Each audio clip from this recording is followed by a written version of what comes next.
দুইটা দাবি আমাদের সার্ভিস কোড এক করতে হবে, আর হচ্ছে আমাদের চুক্তিভিত্তিক যার ভাই বোনেরা আছে তাদেরকে নিয়মিত।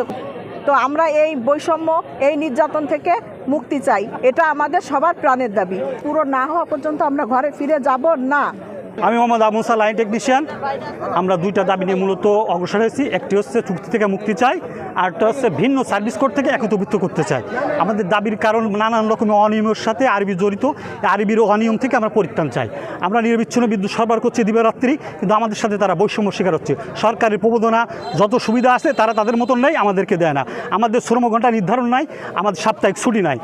আমাদের এখানে যে কাজটা মূলত পারমিট সিস্টেমটা পারমিট, এখানে পারমিট সিস্টেমে কেন অনিয়মিত লোক থাকবে?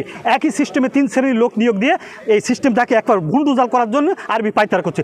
সরকারের সবচেয়ে সাফল্য জায়গা কিন্তু বিদ্যুৎ। যে যাই বলুন না কেন, এখানে দল বল নির্বিশেষে কিন্তু সবাই বলছে সরকার যে যাই বলুন না কেন বিদ্যুৎকে কলম স্বয়ংসম্পূর্ণ করেছে। এই বিদ্যুতের স্বয়ংসম্পূর্ণতা সফলতাকে প্রশ্নবিদ্ধ করার জন্য আরবি পাইতারা করছে। বঙ্গবন্ধুর অধিকার বা স্বপ্ন ছিল যে দেশকে সেভাবে করবে, কিন্তু মাননীয় প্রধানমন্ত্রী সেই দিকে অগ্রসর হয়ে তিনি শতভাগ বিদ্যুতায়ন করেছেন। আমরা বিদ্যুতায়নকে বাস্তবায়ন করেছি। এখন স্মার্ট বাংলাদেশ চাই। বাংলাদেশ নির্মাণ করতে গেলে যে ধরনের ইকুইপমেন্ট আমাদের লাইনের দরকার, সেরকম ইকুইপমেন্ট লাইনে কিন্তু সরবরাহ হচ্ছে না। প্রতিনিয়ত লাইনে ফল্ট হচ্ছে, ফল্টের কারণে বিদ্যুৎ বিভ্রাট হচ্ছে, ড্রাইভার নিচ্ছে পল্লী বিদ্যুৎ। কিন্তু এই লাইন কিন্তু তারা নির্মাণ করেছে, আমরা লাইন বুঝে নেওয়ার পরে লাইন বিদ্যুতায়ন করেছি। এই জিনিসটা মানুষ কিন্তু এখনও বোঝে না। প্রতিনিয়ত বিদ্যুতের চাহিদা বাড়তেছে, অনলাইন শিক্ষা ব্যবস্থা, অনলাইন কর্মকাণ্ড, প্রতিদিকে যশোর বোর্ড বা যে কোনো বোর্ডে একসাথে কলম প্রশ্ন ডাউনলোড হচ্ছে। প্রত্যন্ত অঞ্চলে শিক্ষা প্রতিষ্ঠানগুলো আমাদেরকে বারবার ফোন করছে যে আপনাদের লাইনে ত্রুটি দেখা দিচ্ছে, কিন্তু মূলত কারণ হচ্ছে কিন্তু নিম্নমানের মালামাল এই নিম্নমানের মালামাল থেকে আমরা পরিত্রাণ চাই, আমরা আরবি থেকে মুক্তি চাই। এই জয় স্যার আমার মাঠ চলবে না। সরকার বাহাদুর থেকে আমরা আশ্বাস না পর্যন্ত আমরা এই লড়াই চলে যাব। জয় বাংলা। আমরা মাঠে নেমেছি আমাদের দুটো প্রাণের দাবি। একটা হচ্ছে এক ও অভিন্ন সার্ভিস কোড, আর একটা হচ্ছে চুক্তিভিত্তিকদের নিয়মিতকরণ। আমাদের এই দাবি যতক্ষণ না পূর্ণ হবে ততক্ষণ আমরা এই রাজপথে থাকব। আমি মোহাম্মদ সোহেল রানা, আমি একজন লাইন শ্রমিক। আমি বলতে চাই, আমাদের লাইন শ্রমিক হিসেবে নিয়োগ দিয়েছে। আমরা মূলত হলাম লাইনম্যান হচ্ছে পল্লী বিদ্যুতের মূল সৈনিক।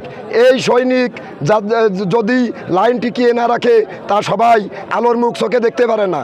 আমরা অত্যন্ত কষ্টের বিনিময়ে দিনে রাতে আমরা 16 ঘন্টা 18 ঘন্টা কাজ করতেছি, কিন্তু আমাদের বানিয়ে রেখেছে কানামানা।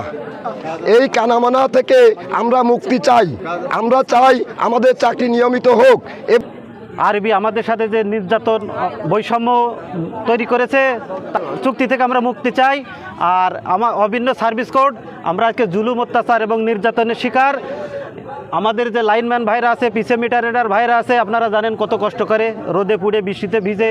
আর এই অভিন্ন সার্ভিস কোড আমাদেরকে যদি দেয় আর চুক্তি থেকে যদি মুক্তি দেয়, তবে আমাদের এই আন্দোলন থেকে আমরা অব্যাহতি নেব। তাছাড়া আমাদের আন্দোলন আজকে 10ম দিন চলছে, চলবেই।